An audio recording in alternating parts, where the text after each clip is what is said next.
दक्ष news, सामान्यांच्या हक्कासाठी नेहमी दक्ष।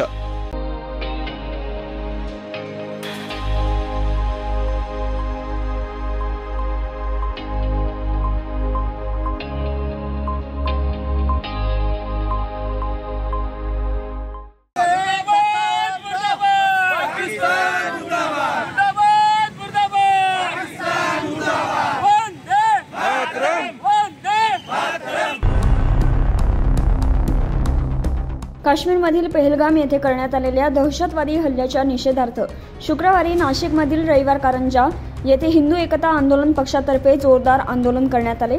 यावेळी संतप्त कार्यकर्त्यांनी भारत माता की जय, वंदे मातरम, पाकिस्तान मुर्दाबाद, एक धक्का और दो पाकिस्तान तोड दो अशी जोरदार घोषणाबाजी करण्यात आली। या आंदोलनादरम्यान पाकिस्तानचा ध्वज तसेच दहशतवाद्यांचे फोटो जाळून संतप्त प्रतिक्रिया व्यक्त करण्यात आली। दरम्यान या हल्ल्याचा सर्जिकल प्रतिशोध घ्यावा आणि पाकिस्तानला योग्य ती जागा दाखवावी, तसेच अशा घटनांवर कायमचा बंदोबस्त करावा अशी प्रतिक्रिया आंदोलनकर्त्यांकडून करण्यात आली। भाऊ जे आहे भाऊ हे जे मोठे भाऊ आहे आमचं, म्हणजे माझे काकाचे, पण त्यांनी हे जे नेतृत्व ठरवले आणि ते हिंदुत्ववादी, ते पहिल्यापासून आज नाही, पहिल्यापासून ते हिंदुत्ववादी, ते त्यांचं काम जे आहे ते सगळ्यात महत्त्वाचं आहे। मी आज त्यांनी मला फोन केला का बाबा या भाऊ तिथं, मी आलो तिथं। का वर आलो? कारण ते असा माणूस आहे का हिंदुत्ववादी, तो प्रत्येक हिंदुत्ववादी संघ तुम्हाला कुठले कार्य असो, कुठलं काय काम असो, ते तुमच्यासाठी तुम्हाला धावून येणारे माणसं येणारच। आपण नंतर सर्व नाशिककरांनो, आपण सर्वजण ज्या कारणासाठी इथे जमलो आहे, 22 एप्रिलला पाकिस्तानातल्या इस्लामी दहशतवाद्यांनी आपल्या हिंदू पर्यटकांवर, निहत्या हिंदू पर्यटकांवर जो नृशंस जो हल्ला केला आणि त्याच्यामध्ये 27 आपले पर्यटक हे मयत झालेले आहेत, एक कर्मचारी असे 28 जण मयत झालेले आहेत। आणि हे पाकिस्तान वारंवार जेव्हापासून पाकिस्तान हा स्वतंत्र झाला आहे, तो प्रत्येक वेळेला हिंदूंवर आणि भारतावर हा आक्रमण करत आलेला आहे। आपण आपली शांत भूमिका प्रत्येक वेळेला मांडलेली आहे, परंतु त्याला शांततेची भाषा कळत नाही।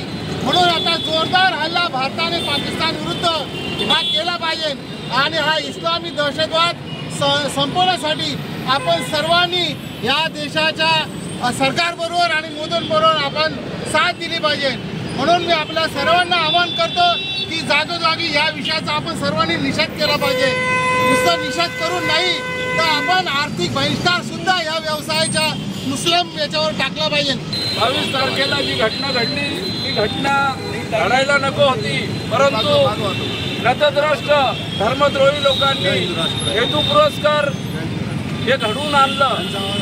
त्यांना फक्त एकच दाखवायचं होतं की 370 कलम रद्द झाल्यानंतर जम्मू काश्मीर हे आपलं जसं माणसाचं डोकं हे सर्व काही असतं, तसं भारताचं डोकं, भारताचं नंदनवन हे जम्मू काश्मीर पहलगाम आहे। अशा ठिकाणी त्यांनी हेतू पुरस्कार हिंदू टार्गेट करून, हिंदूंना नावं विचारून त्या ठिकाणी त्यांचे अत्यंत निर्घृण खून पाडलेले आहेत। त्या घटनेचा प्रथमतः आपण निषेध करूया आणि 28 आमचे हिंदू बंधू बांधव त्या ठिकाणी मरण पावले, त्यांच्या मृतात्म्यास श्रीराम प्रभू, आई सप्तशृंगी, आई तुळजा भवानी चिरशांती देवो म्हणून त्यांना आपण 2 मिनिटं उभं राहून शब्द श्रद्धांजली वाहूया।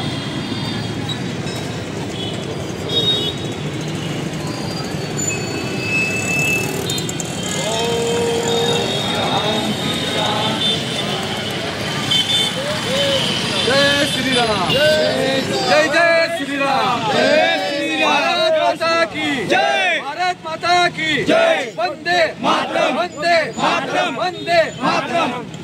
जगाच्या नकाशावर दिसणार नाही, त्याला नष्ट करा, जाळून नष्ट करा। ते आमच्या लोकांना जर गोळ्या घालून त्या ठिकाणी मारणार असेल, हिंदूंना टार्गेट करणार असेल, तर प्रत्येक हिंदू हा सीमेवर जायला तयार आहे। भारत सरकारने ज्या ज्या वेळी तुम्हाला असं वाटलं आम्हाला हाक द्या, हाक न देता सुद्धा आम्ही सीमेवर येऊ आणि त्याचा बदला घेतल्याशिवाय आम्ही राहणार नाही। पण सरकारने बदला घ्यावा। सरकार आज सत्तेवर बसलेलं आहे। मोदीजी, राजनाथ सिंह आणि अमित शाह त्रिमूर्तींना आमची विनंती आहे, कुठल्याही परिस्थितीत पाकिस्तानचा चकनाचूर करा आणि ज्या अतिरेक्यांनी आमच्या या 28 बंधूंना मारलं आहे त्या अतिरेक्यांचं दहन या ठिकाणी आम्ही आता करत आहोत। या आंदोलनात हिंदू एकता आंदोलन पक्षाचे राष्ट्रीय अध्यक्ष रामसिंग बावरी, जिल्हाध्यक्ष किशोर बागमार, शहराध्यक्ष किरणसिंग पवार, कालीचरण महाराज, प्रसाद बावरी, प्रियंका अहिरराव, ॲडव्होकेट श्रीकांत पाटील, कल्याणसिंह परदेशी, मनोज मराठे, उमेश पाटील, राजेंद्र समशेर, नितीन खैरनार, प्रताप पवार, अनिल जाधव, राजेश धुमाळ, रोहन पवार, मोहन पवार, किरण कळसकर, अविनाश शिंदे, सोमनाथ यंदे, विजय राख, दिलीप क्षीरसागर, मिथुन परदेशी, अर्जुन समशेर, राजेंद्र परदेशी, श्रावण खर्डे, प्रथमेश तालके यांसह अनेक पदाधिकारी, कार्यकर्ते व देशभक्त नागरिक मोठ्या संख्येने सहभागी झाले होते। ब्युरो रिपोर्ट, दक्ष न्यूज, नाशिक।